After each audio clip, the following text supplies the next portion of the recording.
ती बघ एकटीच बसली आहे. हो ना, बघ ना काय बोलायचं, किती शांत शांत बसली आहे एकदम.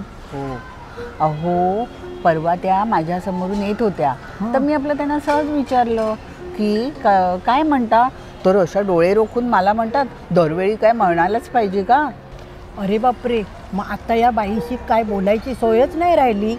तेच तर, मी तर आता ठरवलेलंच आहे, त्या अगदी डोळ्यासमोर आल्या तरी अजिबात बोलणार नाही त्यांच्याशी.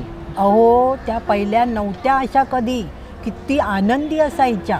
मला वाटतं त्यांच्या घरात काहीतरी प्रॉब्लेम असेल. जाऊ दे ना, आपण तरी काय करू शकतो ह्याच्यात. ते तर आहेच, काय करणार. पण पहिला किती ती उत्साहाने बोलायची, आनंदाने बोलायची, पण त्याचंच आता वाईट वाटते. काहीतरी बिनसलंय एवढं मात्र खरं. असेलही कदाचित.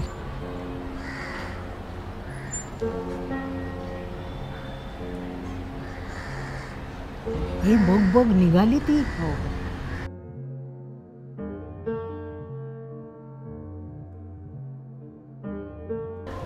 चला का मुलीनो, निघायला झालं आपल्याला.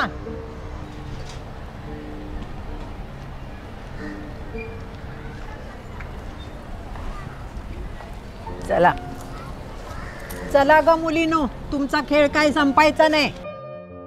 हॅलो, अगं कुठे आहेस तू वृंदा? अगं इथेच घराजवळच्या बागेत बसली आहे केव्हाची. भर दुपारी 12 वाजता? अगं 12 काय आणि 1 काय, मी ना हल्ली शनिवार रविवार सगळं टाइम टेबल गुंडाळून ठेवते. करा काय करायचे ते. का ग, तुला पण त्यांच्याबरोबर वेळ घालवता येईल की. मी प्रयत्न केला मनापासून, अगदी गेलं वर्षभर. पण माझ्या ना आता लक्षात आलंय, या तरुण पिढीच्या आणि आपल्या आनंदाच्या कल्पनाच वेगळ्या आहेत ग. मग कशाला उगाच आपली लुडबुड त्यांच्यात. तेही खरंच आहे म्हणा. यांच्या मागे आम्ही सावरले एकमेकांना. सगळं काही सुरळीत सुरू आहे, कसलीही कमतरता नाही. आता फक्त बोल ना. हॅलो वृंदा. आता फक्त स्वतःचं स्वतंत्र अस्तित्व नाही, हीच तेवढी खंत वाटते. अगं मग एखाद्या समवयस्क ग्रुपमध्ये जॉईन हो की. योग साधना, लायब्ररी, सांस्कृतिक कट्टा, झालंच तर एखाद्या क्लबची मेंबरशिप घेता येईल. वाचन हाच एक विरंगुळा आहे सध्या.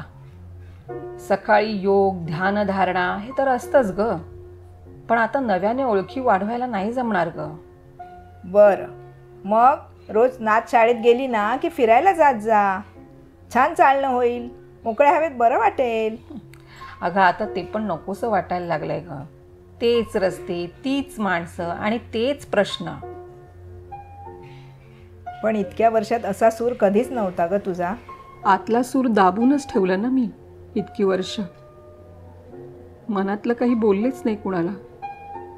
भाऊजी गेले तेव्हा खंबीरपणे लेकाला आधार दिलास. सून सुद्धा मनासारखी मिळाली आहे. मग आता तुला नेमकं हवंय तरी काय? माझ्या मनासारखं जगायचं राहूनच गेलं बघ. गाणं शिकत होते, तेही अर्धवट राहिलं. आणि आता आता तर ती वेळच निघून गेली आहे. अगं तुला आवड आहे ना पण अजूनही गाण्याची? अगं हो, आवड अजूनही आहेच की, पण गाणं शिकायला फुरसत कुठे आहे सध्या.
आई,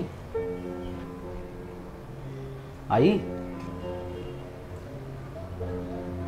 अगं हे तू काय सुरू केलंयस? इतकं काय झालंय? आज सकाळपासून एक शब्दही बोलली नाहीयेस आमच्याशी. चला, चहा नाश्ता तयार आहे.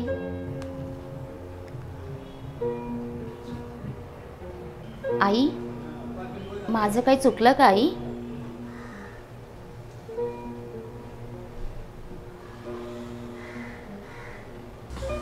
मग तुझ्या या वागण्याचा काय अर्थ समजायचा आम्ही? कशालाच काही अर्थ उरलेला नाही. म्हणजे ऐन दिवाळीत सलोनी मामाकडे राहायला गेली याचं तुम्हाला आश्चर्य नाही वाटलं का? तिच्याशिवाय 4 दिवस दिवाळीचे अगदी सुने सुने गेले रे. अगं तिनेच हट्ट केला होता म्हणूनच पाठवलं. हट्ट नव्हता तो, सलोनी बिथरलीये.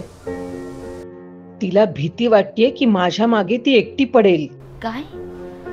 पण असं का वाटतंय तिला? तिच्या मैत्रिणीची आजी गेली ना तेव्हापासून. ओ माय गॉड, हे काय भलतंच डोक्यात घेतलंय तिने. मुळात ना माझंच चुकलं. मी तिची संपूर्ण जबाबदारी घेतली आणि तुम्ही दोघंही मोकळे झालात आपल्या करिअरचा ग्राफ अधिक उंचीवर न्यायला. Sorry I.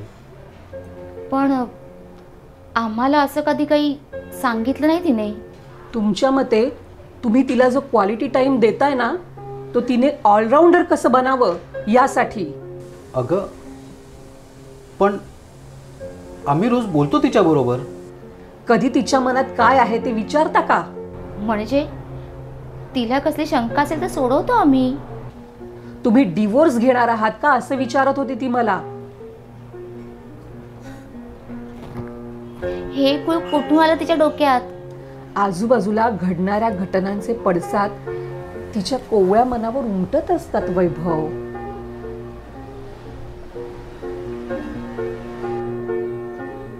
आता मात्र तिच्याशी संवाद साधला पाहिजे. तिच्याशी बोलून तिचे गैरसमज दूर करायला हवेत कृतिका. खरंच खरंच असं तुम्ही केलत ना तर बरं होईल रे बाळांनो. मलाही माझ्या मनाची पाटी आता कोरी करावीशी वाटते रे. कोरी पाटी म्हणजे? लग्नापूर्वी वंदना होते तेव्हा भविष्यासाठी खूप स्वप्न पाहिली होती. लग्न झालं आणि गेली 35 वर्ष तुळशी सारखी फक्त या घरासाठी झिजत राहिले. वैभव, आपल्या कसं लक्षात आलं नाही हे? आईंना आता खरंच आरामाची गरज आहे. नाही ग कृतिका, मी शरीराने नाही थकले पण मनाने कंटाळले या सगळ्या रुटीनला. वैभव, तुझ्या बाबांनी त्यांच्या शेवटच्या आजारपणात जे मला सांगितलं होतं ना ते पार विसरूनच गेले होते मी. आता मला माझं पुढचं आयुष्य, माझे छंद, माझ्या आवडीनिवडी जोपासक आनंदाने घालवायचं आहे. अगं तू सांग ना, तुला काय हवंय? तुझ्यासाठी काय करू? माझ्या वेळेचा आणि आम्ही दोघांनी मिळून जे साठवलेले पैसे आहेत त्यांचा वापर माझ्या मनाप्रमाणे करण्याची मला मोकळीक हवी आहे. आई, आजपर्यंत अगदी प्रेमाने जोपासना केलीस तू सलोनीची, परंतु यापुढे तिची संपूर्ण जबाबदारी आम्हा दोघांची असेल. No issue about it. Sorry I, आम्ही तुम्हाला गृहीत धरून आमच्या अनेक जबाबदाऱ्या विसरून गेलो. चालायचंच. मला सुद्धा चाकोरीबद्ध आयुष्याला नाही म्हणायला बराच वेळ लागला नाही का? तुम्ही दोघांनी आज खूप छान प्रतिसाद दिलात मला. छान बरं वाटलं मला. चला, मी जरा खाली जाऊन येते. मी येऊ का बरोबर? काय हवंय तुला? अरे कशाला, आता रोज काहीतरी छंद जोपासायचं ठरवलंय ना. खाली जाऊन पाटी आणि खडू घेऊन येते. रोज सकाळी उठल्यावर त्यावर लिहून ठेवणार आहे मी. अरे वा, किती छान आहे. आई, 2 पाट्या आणाल का प्लीज? सलोनीला सुद्धा आत्ता सवय लावून ठेवली पाहिजे, रोज मनात जे येईल ते लिहून ठेवण्याची. अरे वा, म्हणजे आजीची आणि नातीची पाटी वाचायला आम्हालाही मजा येईल.